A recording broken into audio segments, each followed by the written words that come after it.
WhatsApp guys, this is me Lovejeet Arora. स्वागत है आप सभी बच्चों का आज की इस क्लास के अंदर। तो चलिए यहाँ से स्टार्ट करते हैं diamond question series class number 13 and yes question number 1। Okay, so it's a case study based question. कहता है कि miss Shruti is working on the books dot dat file but she is confused about how to read from the binary file. देखिए, आप चाहे binary file की बात करो, चाहे टेक्स्ट फाइल की, चाहे CSV फाइल की, हमें फाइल का यूज़ क्यों करना है? क्योंकि हमें डेटा को स्टोर करना है। तो यानी कि हम फाइल के अंदर डेटा को राइट करना चाहते हैं। अब दूसरा चीज़ मुझे क्या हो सकता है कि मुझे डेटा को वहाँ से रीड करना है। ठीक है, मतलब मैं डेटा को राइट करना चाह रही हूँ, मैं डेटा को रीड करना चाह रही हूँ, इसके अलावा तो हमें कोई काम नहीं है। ठीक है, तो अब ये क्या चाह रही है? ये चाह रही है कि वो अपनी बाइनरी फाइल को, डेटा को रीड करे। तो जब हम टेक्स्ट फाइल की बात करते हैं तो आपके पास राइट लाइन और राइट लाइंस आपके पास है। अगर हम CSV फाइल की बात करते हैं तो CSV मॉड्यूल इंपोर्ट करके आपको writer row, writer rows and reader, जिसको हम है जो कॉल करते हैं, ताकि हम डेटा को रीड राइट है जो रिस्पेक्टिवली करा पाए, जिससे भी राइटर रोज या राइटर रो एंड रीडर है ना। तो ये हमारा टेक्स्ट का और बाइनरी का एक हिस्सा है। जब हम बात करते हैं हमारी बाइनरी फाइल की, तो हमें क्या कराना है? राइट और रीड करने के लिए सबसे पहले एक मॉड्यूल है जिसको इंपोर्ट कराना है, क्योंकि इसी मॉड्यूल के थ्रू हम पिकलिंग और अनपिकलिंग कर सकते हैं। यानी कि जब मुझे डेटा को डालना है बाइट स्ट्रीम के अंदर, तब मैं राइट कर रही हूँगी और उसके लिए फंक्शन यूज करूंगी DUMP डंप फंक्शन। और जब मुझे उल्टा कराना है, यानी कि डंप हुए डेटा को वापस से लोड कराना है, तो यस मैं लोड फंक्शन का यूज करूंगी। तो यानी कि अगर आपकी फाइल R मोड में ओपन है, पिकल डॉट लोड है जिसको हम लोग यूज करेंगे, क्योंकि पिकल मॉड्यूल के अंदर का ये फंक्शन है और हमें क्या लोड कराना है उस फाइल का ऑब्जेक्ट हम यहाँ पर रखेंगे। अब हम चलते हैं अगले क्वेश्चन की तरफ। ये पूरी है जो आपको कहानी समझाई है, ठीक है, कि क्या जो है प्रेफरेंस रहती है, कौन सा ऑपरेटर है जो पहले चलता है बाद में चलता है, सारी आपको ऑपरेटर पहले एकदम बताया है। उसके बाद में आपके सामने इसको है जो रखा है। अब देखो, समझो इस चीज को। इस चीज कहती है कि आपके पास जो ये ऑपरेटर है ना, ठीक है, एक्सपोनेंट ऑपरेटर, तो ये एक तो सबसे पहले चलेगा और यही इकलौता ऑपरेटर है जो राइट टू लेफ्ट चलता है। ठीक है, तो सबसे पहले हम इसी को लेते हैं। तो हमारे पास आ गया 8। तो यानी कि अगर मैं इसको सॉल्व करूंगी तो it will be like this.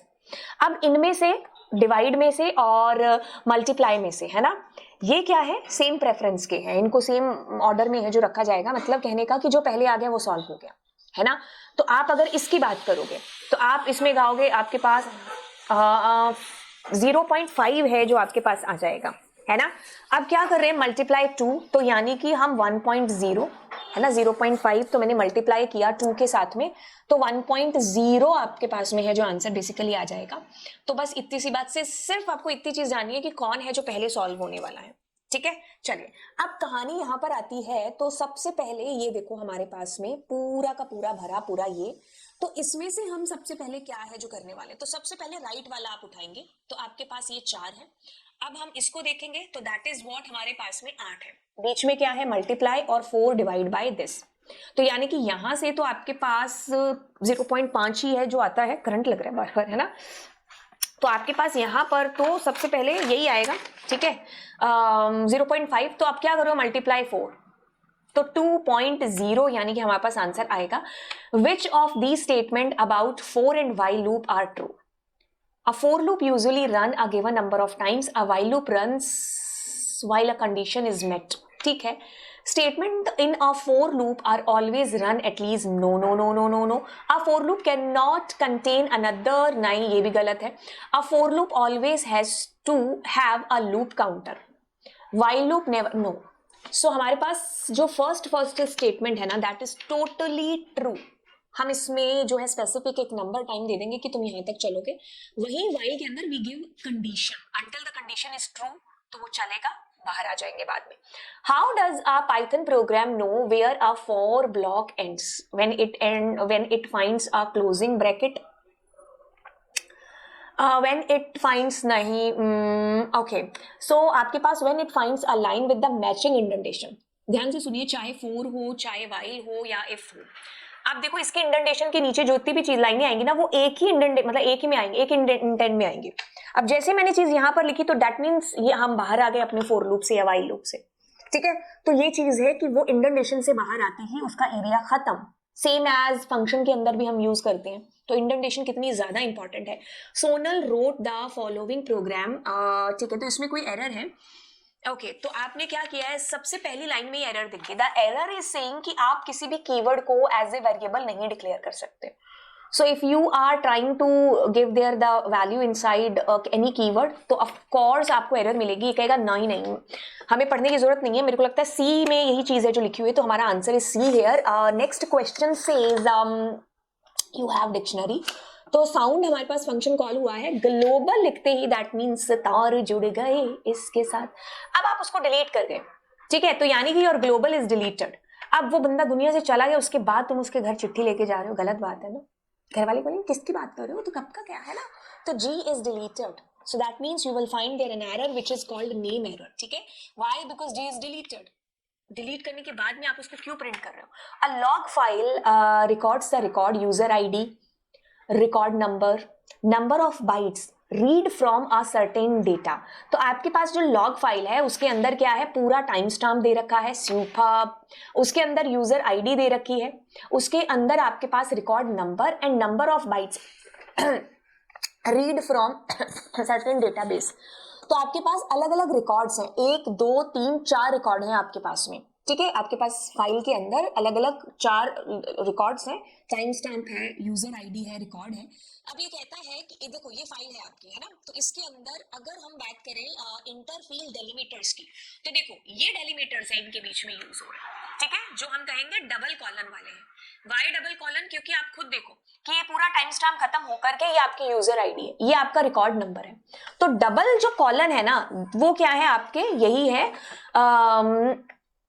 डेलीमीटर्स, है ना।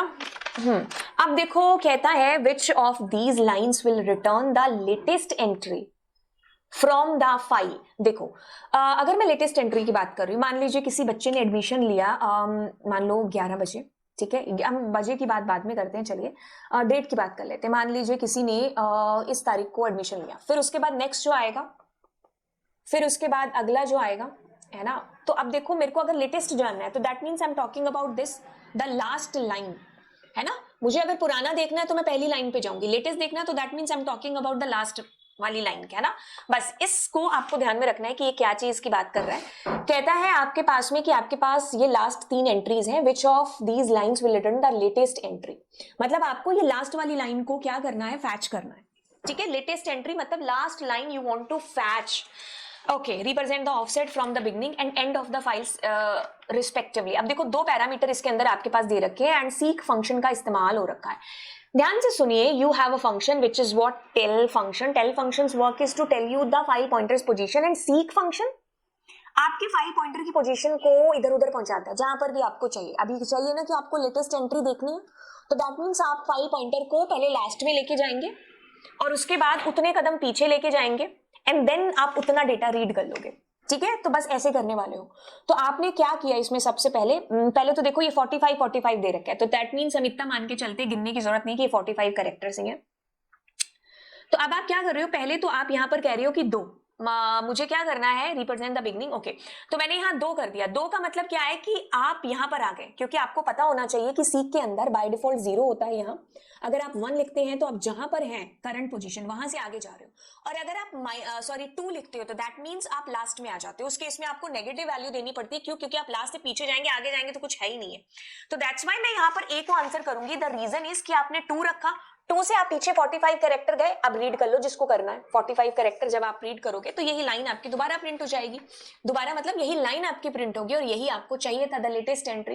The advantage of opening a file using the with clause instead of open function. वैसे इसका इससे कोई लेना देना नहीं है, अलग ही अपना एक क्वेश्चन है, हम इसको और बेहतर बनाने के लिए काम। यूजिंग द विद क्लॉज क्या फायदा है? देखिए, विद क्लॉज से सबसे बड़ा फायदा ये हो जाएगा कि आपको फाइल को क्लोज नहीं करना पड़ेगा, ठीक है। आपको फाइल को बार बार क्लोज स्पेसिफिकली मतलब नहीं करना पड़ेगा। आप जैसे बाहर अपने आप ही, file does not have to explicitly be closed. Yes, this is हमारी है कि भाई मैं उसको क्लोज ना भी लिखूं तो भी इज कूल। आगे चलते हैं, आपके पास में what should appear in the place of ये symbol, okay, so my string I love Python लिखा हुआ है, तो अब क्या होगा? ओके, तो ये दो तो आपको खैर एग्जाम्पल दिए हैं, सो अब ये तीसरी वाली चीज आपसे पूछ रहा है, तो आप क्या कर रहे हो? अगर आप कहोगे कि आई लव पाइथन, तो मैंने कहा 0 1 2 3 4 एंड 5, ठीक है। अब मुझे क्या करना है? स्टार्ट करना है यहां से, तो that means I will start from this E से, और -4 का मतलब है -1 -2 -3 -4, दैट मीन्स आप कहां तक जाओगे? आप यहां तक जाओगे, तो आपके पास में ई स्पेस पी वाई आएगा, -4 वाला इंक्लूड नहीं होगा, ये हमें पहले से पता है चीज, बस आपको ये देखना है स्टार्ट और एंड। और वैसे भी जब हम स्टार्ट करते हैं तो हम बाय डिफॉल्ट राइट साइड की तरफ तो ऑटोमेटिकली मूव कर सकते हैं, ठीक है। मुझे अगर बैकवर्ड जाना होता तो I need to give there the steps, negative steps. अब आपके सामने एक प्रोग्राम है, आपको उसका आउटपुट बताना है, तो कहता है कि पी के अंदर जो वैल्यू है क्या वो क्यू की वैल्यू से मैच करती है? नो, बिकॉज नन और जीरो दोनों अलग अलग है, none is an none data type and zero is an integer data type. तो P and R, no, both are different because it's null, कुछ भी नहीं है, ये स्ट्रिंग है आपकी, and this is none, both are different. P and S, yes, this is your string and this is your none data type, ठीक है। तो अगर आप 5 को कोट्स में डाल देंगे तो वो इंटीजर नहीं है, that is a string because you are putting the data into the quotes. Superb. अब आप आते हो एल्स पर, क्योंकि कुछ भी मैच नहीं हुआ तो एल्स में जो है वो आपका प्रिंट होगा, ठीक है। कहता है कि इंपोर्ट पिकल, और आपने एक लूप चलाया और डेटा अपेंड कर लिया अपनी लिस्ट के अंदर।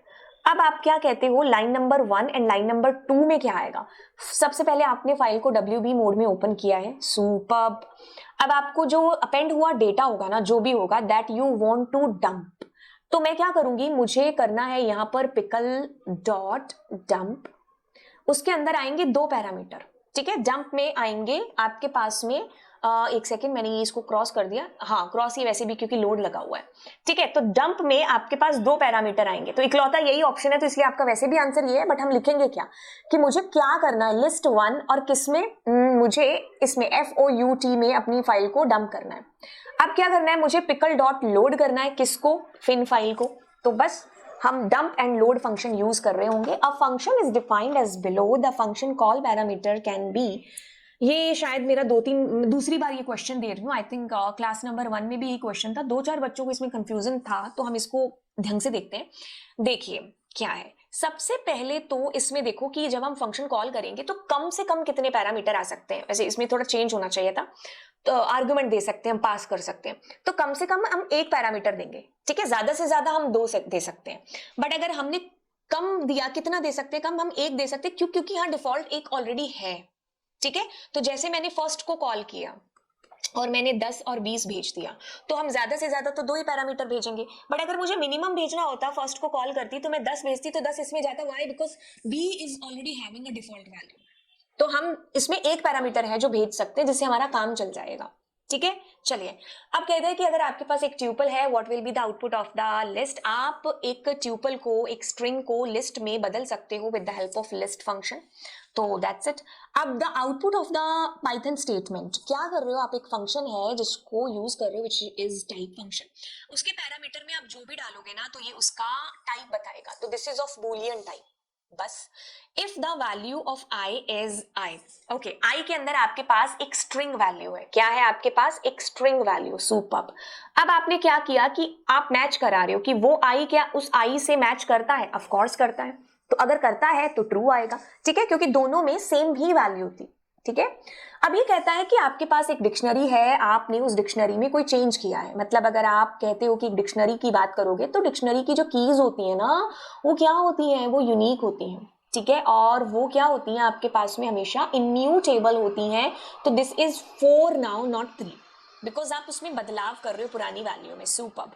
अब आपने क्या किया? यहां से एक लूप चलाया, ठीक है, तो लूप चलाया तो आप क्या कर रहे हो? फंक्शन को कॉल कर रहे हो। कितनी बार कॉल होगा? जितनी बार आई में वैल्यू आएगी, और कितनी बार आएगी आई में वैल्यू? 3 बार आएगी, क्योंकि तीनों बार पहले आएगा जावा, फिर C++, फिर DS, ठीक है। तो ये वैल्यू आपके आई के अंदर है जो बेसिकली आएगी, तो 3 बार आपका जो फंक्शन है वो कॉल होगा, ठीक है।